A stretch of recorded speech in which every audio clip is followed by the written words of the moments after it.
বঙ্গবন্ধুকে আল্লাহ যেন জাহান্নামের ভালো জায়গায় স্থান করে দেয়। কথায় আছে অতিভক্তি চোরের লক্ষণ।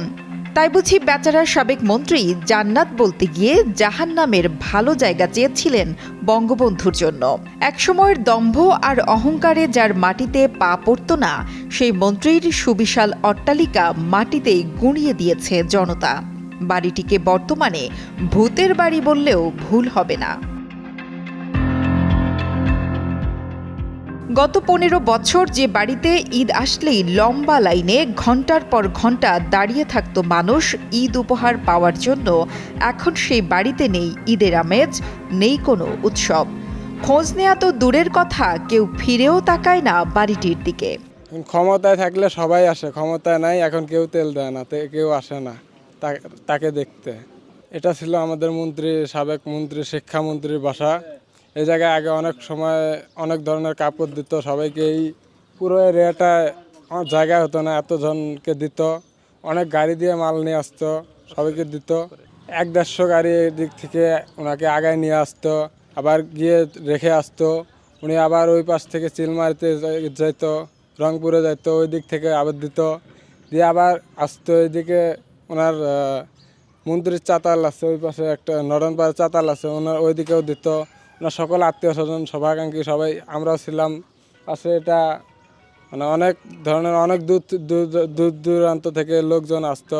একসময় ঈদসহ বিভিন্ন উৎসবের আগে সাবেক প্রাথমিক ও গণশিক্ষা প্রতিমন্ত্রী জাকির হোসেইনের বাসভবনের সামনে লেগে থাকত উপচে পড়া ভিড়। নেতাকর্মী, শুভাকাঙ্ক্ষী ও সাধারণ মানুষের আনাগোনায় মুখরিত থাকত পুরো এলাকা। কিন্তু রাজনৈতিক পট পরিবর্তনের পরেই বদলে গেছে গোটা চিত্র। সরগরম সেই প্রাঙ্গণ এখন নীরব, নিস্তব্ধ। পিনপতন নীরবতা গ্রাস করেছে পুরো এলাকা, যেন সময়ের স্রোতে হারিয়ে গেছে এক সময়ের হুঙ্কার দেওয়া জাকির হোসেইনের রাজনৈতিক অধ্যায়ের গল্প।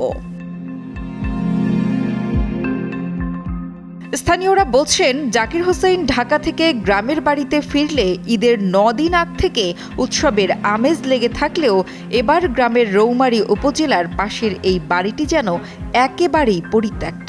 ঈদের 1 মাস আগে থেকে মানুষ বাসার মধ্যে আসি, কাপড় চোপড় টাকা পয়সা মানুষকে দিচ্ছে, সবসময় দিচ্ছে। উনি মানুষকে সবসময় দিচ্ছে। ঈদের পরে 2-3 দিন পরে থেকেও মানুষ মানে সবসময় কাপড় লুঙ্গি নিয়ে গেছে, টাকা নিয়ে গেছে মানুষ। এখন কি দেখলাম? এখন তো ভাঙচুর, বাড়ি ঘর দিয়ে মানুষ ভাঙি দিছে। এখন তো কেউ নাই বাসার মধ্যে, কেউ নাই এখন তো, ওনারা কেউ নেই বাসার। উনি যখন ক্ষমতা ছিল, নেতাকর্মীদের ওরা মানুষ সব পাড়াবর্তী আত্মীয় স্বজনের সব এই বাড়িতে আসছিল। এখন উনি ক্ষমতার নেই, এই বাড়িতে আর কেউ আসে না। 5 আগস্ট ছাত্র জনতার এক ঐতিহাসিক গণ অভ্যুত্থানে শেখ হাসিনার সরকারের পতনের পর 24 অক্টোবর রাজধানীর মোহাম্মদপুর এলাকা থেকে জাকির হোসেইনকে এবং 5 ফেব্রুয়ারি দুপুরে রাজধানীর দক্ষিণ বনশ্রী এলাকা থেকে জাকির হোসেইনের একমাত্র ছেলে সাফায়েত বিন জাকিরকে গ্রেপ্তার করে পুলিশ। বর্তমানে জেল হাজতে রয়েছেন তারা। জানা গেছে, কুড়িগ্রাম 4 আসনে 2008 সালে আওয়ামী লীগের মনোনয়ন পেয়ে প্রথমবারের মতো সংসদ সদস্য নির্বাচিত হন জাকির হোসেইন। এরপর আর পেছনে ফিরে তাকাতে হয়নি তাকে। 2018 সালের 30 ডিসেম্বর একাদশ জাতীয় সংসদ নির্বাচনে কুড়িগ্রাম 4 আসন থেকে দ্বিতীয়বার সংসদ সদস্য নির্বাচিত হন। এরপর 2019 সাল থেকে প্রাথমিক ও গণশিক্ষা মন্ত্রণালয়ের প্রতিমন্ত্রীর দায়িত্ব পালন করছিলেন। সোহেল রানার স্বপ্নর তথ্য ও ভিডিও চিত্রে ডেস্ক রিপোর্ট, কালের কণ্ঠ।